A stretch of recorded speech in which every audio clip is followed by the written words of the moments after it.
ఏపీలో సోషల్ మీడియాలో అభ్యంతరకర పోస్టుల అంశంపై ప్రభుత్వం చర్యలు తీసుకుంటోంది. తాజాగా కాంట్రవర్షీ దర్శకుడు రామ్ గోపాల్ వర్మకు ఏపీ పోలీసులు నోటీసులు ఇచ్చారు. ప్రకాశం జిల్లా మద్దిపాడు పోలీసులు హైదరాబాద్లోని ఆర్జీవీ ఇంటికి వచ్చి ఆ నోటీసులు అందించారు. ఎస్ఐ శివరామయ్య ఆధ్వర్యంలోని టీం ఈ నోటీసులు ఇచ్చింది. ఎన్నికలకు ముందు వ్యూహం సినిమా ప్రమోషన్స్లో భాగంగా నాటి ప్రతిపక్ష నేత చంద్రబాబు, ఆయన కుటుంబ సభ్యులతో పాటు జనసేన అధినేత పవన్ కళ్యాణ్ వ్యక్తిత్వాలను కించపరిచేలా వర్మ ఎక్స్లో పోస్టులు పెట్టాడంటూ 2 రోజుల క్రితం ప్రకాశం జిల్లా మద్దిపాడు స్టేషన్లో కేసు నమోదైంది. మద్దిపాడు మండల టీడీపీ కార్యదర్శి రామలింగం ఇచ్చిన ఫిర్యాదుతో పోలీసులు కేసు నమోదు చేశారు.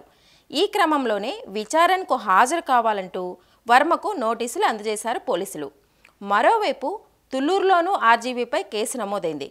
చంద్రబాబు, పవన్ కళ్యాణ్, లోకేష్ ఫోటోలను రామ్ గోపాల్ వర్మ గతంలో మార్ఫింగ్ చేసి సోషల్ మీడియాలో అసభ్యకరంగా పోస్టులు పెట్టారని రాష్ట్ర తెలుగు రైతు ఉపాధ్యక్షుడు నూతలపాటి రామారావు పోలీసులకు ఫిర్యాదు చేశారు.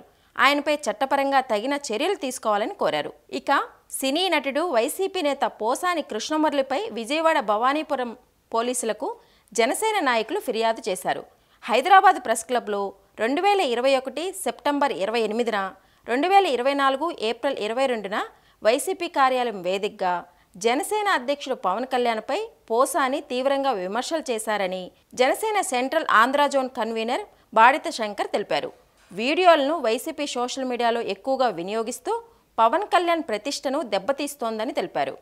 పోసాని కృష్ణమురళి వైసీపీ నేతలపై చర్యలు తీసుకోవాలని కోరారు. దీనిపై పోలీసులు కేసు నమోదు చేసి దర్యాప్తు చేస్తున్నారు. మరోవైపు సోషల్ మీడియాలో చంద్రబాబు, పవన్ కళ్యాణ్, లోకేష్, వంగలపూడి అనితపై దుర్భాషలాడుతున్న శ్రీరెడ్డిపై చర్యలు తీసుకోవాలని తెలుగు మహిళా సభ్యులు అనకాపల్లి పోలీస్ స్టేషన్లో కేసు పెట్టారు.